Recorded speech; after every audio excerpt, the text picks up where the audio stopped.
Welcome to Biology 209, Human Anatomy and Physiology 1.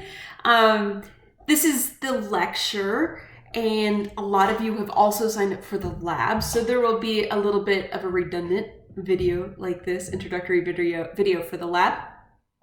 But here we go. I will be your instructor. My name is Megan Sherbino. Just a little background on me, so you know who I am. I have been faculty here at Colorado Mesa, not here. This is my house. I've been faculty at Colorado Mesa, a mile or so away. This is the beginning of my third year, but I've been teaching anatomy and physiology in some form. You guys, I started 20 years ago, if you can believe that. I did do a bunch of research in between, so I probably have about 10 years of anatomy and physiology under my belt. 10, maybe a little bit more than that. I should do some math there. So I've been doing this a long time. Now, that said, online is a new thing for me, and it might be for you too. I love talking to students, and I love being around students, and just the interchange is one of my favorite things. So I'm a little bit worried about this class. I've taken a lot of online classes, and I've taught some online classes, but never this class. So I'm hoping that we can make it still a really good experience. And part of that is for us to engage with each other and for you to engage with material. That's the most important thing, is for you to figure out how you're gonna love this material. I will tell you, I love anatomy and physiology. It is, well, first of all, I'm a dork, right? Right, so that's just gonna be there. But anatomy and physiology is just one of those things that I dork out about the most. I'll tell you a little bit about me. My research is in human physiology at high altitude. So I like to study how humans do in high altitude. The big challenge of high altitude, low oxygen, right? Ooh, what does that affect? Everything in your body, which is really fun to think about. So I started off thinking about pregnancy at high altitude, and did, those are long studies, let me tell you, because you have to follow somebody through all of their pregnancy and then afterwards. So I did a fair bit on pregnancy. Then I worked on some exercise at high altitude. That's also pretty fun. Spent a year picking people up in Dallas and bringing them to Colorado and making them run around both places, seeing what happens. I've also researched illness at high altitude, both acute illnesses, which you get really quickly when you go up really quickly. So maybe if somebody's ever visited you and you've taken them up to a 14er, yeah, right, headache galore. Or chronic illnesses, so people who've been living at high altitude and have different kinds of illnesses. So fun, you guys. So I love to talk about that, and you'll see that. I'll try to keep it appropriate, right? But we'll see. So let's see. So my specific degrees are molecular biology, then in a biological anthropology degree, and then a health and behavioral science degree, which is kind of strange, but that's kind of how grad school works. So I went to school for undergrad, and then I went to grad school for 8 more years. So that brings me to what I'd like you to call me. I went to grad school for a whole lot of time. You have a couple options. My name is Megan Sherbino. You can call me Megan, and that's fine. Usually that's most pronounceable to people. I'm okay with that. If we are in a professional situation, then like if my boss is standing around, or if your boss is standing around, one of the two, you can call me Dr. Sherbino. If that's too much for you, Dr. S is fine. The one thing, I think it's the one thing. I mean, I'm sure you can find something that I don't want to be called, but the one thing that I really don't want to be called is Mrs. Sherbino. I went to school for a really long time. And that's what gives me my qualifications for teaching you. So that's where that doctor part comes from. My marriage, while it's really important to me, it doesn't actually qualify me to teach you. So it's not that appropriate to mention in these contexts. You can call me professor. That's also okay. But Megan is also just fine. I don't want to freak you out about things, right? But if you can't do the first name thing, then pick Dr. S, Dr. Sherbs is even fine. A little weird, but also fine. All right, so that gets that out of the way. Let's see. Some of the biggest things that we need to talk about with this class is that this class is fast. So I will tell you already, even in a 16-week semester, the very first day, I will say this class is hard.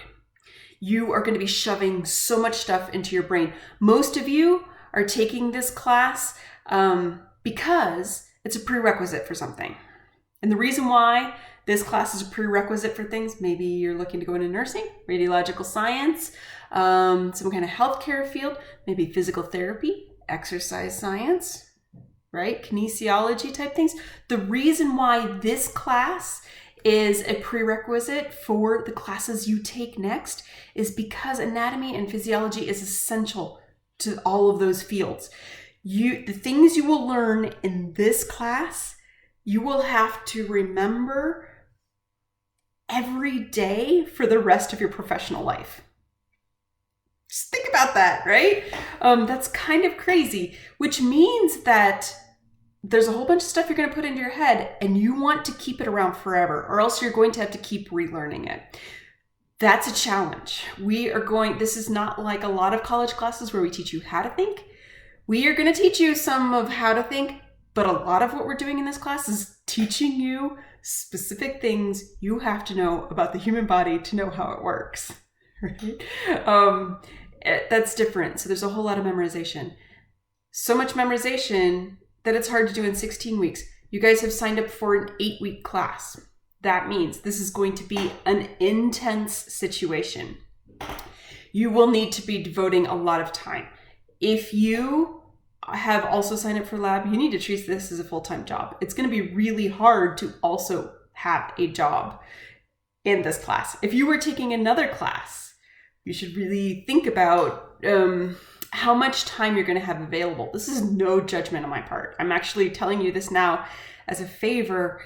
This class is hard and you're going to have to devote a lot of time to it. If you've got a lot of stuff going on in your life right now, this may not be the best time for you to take this class. You have the ability, you can do this class, but it takes a lot of dedication and time. And you need to be ready for that and prepared for what that's going to mean for you. Yeah. You won't offend me by dropping the class. It's okay. It happens and I understand. I've got notes about what I want to say. So this is really fast. When we think about doing this class, I think you should be devoting a chunk of time every single day to this class, at least Monday through Friday or some kind of equivalent. If you need to take a couple days off, I get it. But you should be planning on spending lots of days on this class. If you've probably figured out how your brain works best. I will tell you though, this class is so intense, you can't procrastinate to the night before the exam. You will be trying to get too much stuff in your head and you definitely won't put it into your long-term memory. So every day you need a fair chunk, and for most people's brains, I know for my brain, I can do really good studying for about half an hour and then I need to take a 5-minute break, another half an hour. When I'm thinking about this class, I'm thinking I may need to find 2 or 3 hours a day, and how am I going to arrange that through my day? And it has to be dedicated studying, non-distracted studying. So there's going to be a couple of things that go on. You will have about 6 hours of lecture every week to get through, as if we were in class. So, a whole bunch of me talking or drawing you pictures or things like that. So 6 hours of just the content, and then people who are successful in this class spend 2 hours For every hour of lecture, 2 hours studying a week. So if you think about that, every week, 6 hours of lecture plus 12 hours of additional studying, quality studying. It can't just be going through the motions. So that's a lot of time. With that said, how do you study for this class? I think, so there's a lot of memorization. So however you memorize best. People often do flashcards, and that's good for the memorization portion of this course. I would encourage you to make your own flashcards, not use some ready-made flashcards, because the process of making flashcards will help your brain incorporate the material. Flashcards will only help you so far, though. Those flashcards can, what can happen is you get focused on that memorization, and maybe you don't think about the processes, the big ideas, especially the physiology that we're going to talk about. Flashcards are great for anatomy, not as great for the physiology portion. So you're going to have to take it a step beyond that. I think you should be challenging your brain, you should be looking at your book, you should be answering questions online, getting used to engaging with this material in lots of different ways. I also encourage study groups. It's a good way to talk this stuff through and make sure that you're actually thinking about this and not just reading over it. When you watch those lectures, I would encourage you to take notes by hand. The nice thing about an online class, I'll talk away and you can always stop it, rewind it, and go through it again, right? You can take notes. Sometimes people like to rewrite those notes and clarify anything they might have missed. But then, like I said, you still want to take that a step further. I'll tell you, don't treat this like Netflix, right? Don't just sit there, stare at it, because you'll get through that material and you'll think to yourself, got it. I understood what was going on there. That's fine. What we've seen, oh gosh, you guys, I'm an anatomy and physiologist, so we know about the physiology of the brain. What we know is first time your brain thinks it knows it, but it often doesn't retain it or completely understand it. With complex concepts, you often need to get 3 to 5 exposures and engagement with a concept before your brain actually really understands it and internalizes it.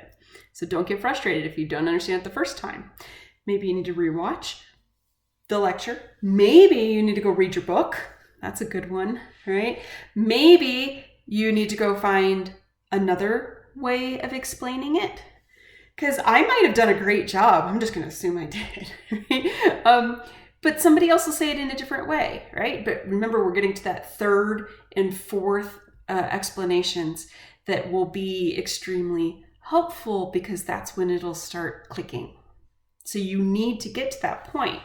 If you have left everything to the day before the test, you won't have enough time to get those 3rd, 4th, and 5th exposures to the material. Okay, so that's a little bit about studying. There are a bunch of study methods out there. You probably want to look into them if you are worried about that part. We hit the ground running in this class today. We're going to hit the ground running. So you need to get that studying working immediately. We just don't have time to be working it out as we go. It's an unfortunate circumstance with this really concentrated class. Okay. What we're going to do with this class is that a lot of it's going to be, I will put things in D2L, but a lot of it's going to be administered through TopHat. TopHat gives me a learning platform. The biggest thing is that it gives me a way of proctoring your exams. Anatomy and physiology, it's a lot about memorization, and it's also this class is a prerequisite for a whole lot of classes that are either part of a certification process or accreditation process. So accredited classes or certified classes, which means there are national standards that we have to meet in this class. Part of those national standards is I have to make sure that you have memorized certain things and that we've covered certain material, and that you have done it with integrity, which means that you've learned the material. You haven't just written it out of a book or Googled the answers. So I need to be sure that you have taken each test with integrity. So we're going to be taking tests that are proctored through Top Hat. This proctoring is software where there's a webcam, like I'm talking into right now. The webcam will record your face. It'll also record your screen, and it will identify suspicious activity. So things like looking off to the side. Like here, you can see that there's another screen, right? Things like people looking at their phones, moving off of the page and going to something else, getting notifications, listening to earphones. All of those things will be flagged as suspicious activity. Now, all of those things would also be flagged as suspicious activity in a real class, right? This is the same as you sitting in a class and me watching you take a test. I wouldn't think of it as anything different. We went through this last semester and my classes used this software and it worked well, okay? So lots of people were nervous about it. I think it worked really well. The artificial intelligence may flag something, but I have the opportunity as your instructor to go through and review it and see if it's real. And then I can say, oh yeah, somebody's cat just walked across the screen. It's not a big deal, right? Or somebody had out their notes, right? So I wouldn't get worried about it. It's about the same level of stringency as if we were in class. In class, you aren't allowed to look at other people's papers. Yeah, you're not. But other than that, you should be okay. Top Hat, I'll also put, it's kind of nice because I can put lectures in the videos of me doing lectures. You guys, I never thought I'd have YouTube videos. Here we go. So there's videos of me with lectures. I will also do drawings. I am not an artist, but I'll tell you why I do drawings. I'm a terrible artist, right? But engaging the right side of your brain, the artistic side, especially if it's not very good on you, along with the analytic side, the part that's thinking about the information, engaging both parts of your brain means you are more likely to learn that material because you have made your brain focus on this thing. So I think drawings are really helpful. Plus anatomy is a pretty visual thing. So if you can draw it, you are much more likely to have understood it. So I will do that and you will see videos of my drawing. Sorry, you can laugh at them all you want. The reason why I do it is because if I can draw it, you can draw it, no matter what your skills are. And some of you will make beautiful drawings, and I'm so proud of you. Share them with me. That'd be good. I feel like I'm talking into the void, so yeah, share it with me. I'd love to see that. Okay, so Top Hat, you do have to pay for it. I did not require you to buy a lab manual because it's about the same cost as the Top Hat thing, so I was trying to make that a little bit more equitable. Top Hat should be costing you $40. So it'll be $30 for the Top Hat and then $10 for that proctoring add-on. $40. There will be options. It gives you all these weird options. Pick the one that's $30 plus $10. It's $30 for 4 months. This class lasts 2 months, so it's more than enough time. One weird thing is because I only wanted you to have to pay once if you're taking both the lecture and lab, I pooled the lecture and the lab together. So you just have to make sure if you're only in lecture, only take lecture assignments. Okay? I think that's pretty, I guess if you guys are really upset about that, I can make you pay $80. You don't want to do that, right? I think we can handle this. And if there's a little confusion at the beginning, we'll be okay. For this week, we have 2 lecture assignments due. There are also 2 lab assignments due, so that's a lot, right? Plus an introduction, right? So be thinking about that. So if you're in lecture and lab, you have something due every day. You can work ahead. If you really would like to work ahead and you've moved through all the material, you're crazy. Good for you. And I'll try to post things sooner rather than later. I am working by the skin of my teeth from a crazy semester over the spring. So, and this summer, yeah. So, I will get things up as soon as I can. If you would like to work ahead, let me know. So, what else do I want to say? Communication. You can communicate with me via email. It's the best way. I put that in our syllabus. It's msherbino@coloradomesa.edu. I am also on Discord because, yeah, I am. I heard all the kids are. So if I'm on Discord, I put a link in our syllabus to a server. You can come find me there. Microsoft Teams, I can also be on. I just tend to forget to sign in. But if you want to, the nice thing about Teams is that we can video chat or text chat, just like with Discord. So if you want to chat that way, just shoot me an email and say, hey, get on Teams. I'll be like, sure. Or we could Zoom call. I would like to as much as I'm fine with just emailing back and forth with you. I know lots of people are having Zoom fatigue, but because I don't know you, it would be nice for me to have some kind of video link to you. It doesn't have to be very long. You get to see me talking a lot, but I don't get to see you. So if you are looking for that interpersonal communication, Zoom could also work. Just shoot me an email, tell me when you're available, and I'll send you an invite. So email's good. I'm often available and I will answer things as soon as possible. If I'm not answering, it's okay to send me a little reminder, especially if we've gone out 2 days. Could be, so what happens a lot, especially with my last name, is that people misspell my email. So go ahead and be like, did you get this? It could be that I am looking for an answer for you and I have put your email on my to-do list, but I haven't responded to you to tell you, hold on, trying to figure it out. So it's okay to give me a gentle reminder. Don't expect me. Sometimes I'm crazy and will email you back at 11. Don't expect it at night. 11 in the morning is fine. Or on the weekends. I'm really, in the future, I'm going to try to set some boundaries.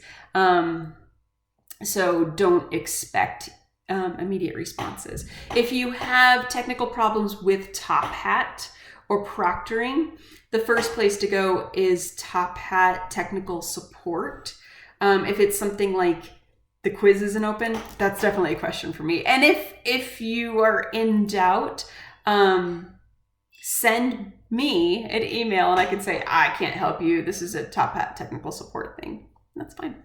All right, you guys, this is going to be fun. This is going to be a really good class, but tough. Okay, so be ready for that. We're going to go through all the material that we would in a normal semester. It's exciting, but it'll be interesting. So what we're going to do at the beginning is we're going to start with an introductory section.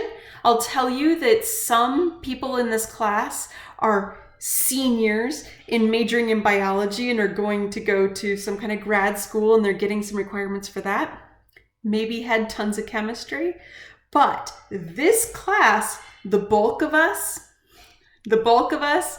There's no prerequisites for this class. So the bulk of us have not, I've taken chemistry, but most of us, we're just going to think about us in the general sense of the term, have not taken chemistry, have not taken a whole lot of biology. So we have to get everybody on the same page.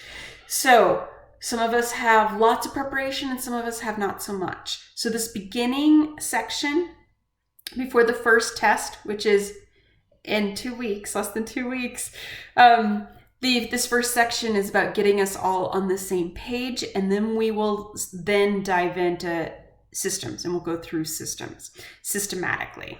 So we're going to do skeletal system, nervous system, skeletal system, muscular system, cardiovascular system, respiratory system, and then nervous system. I got really excited about nervous system.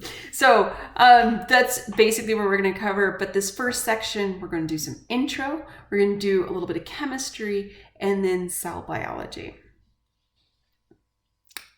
Aren't you excited? If you're not excited, get excited. Try to figure out, talk to yourself. If you're not excited about this class, I'll tell you, things go better if you trick yourself into being excited and engaged. Find out where your curiosity is. What can make you excited? And try to hold on to that, because you're going to need that. This is going to be intense, but we got this. All right. Shoot me an email if you have any questions or concerns. Let me know.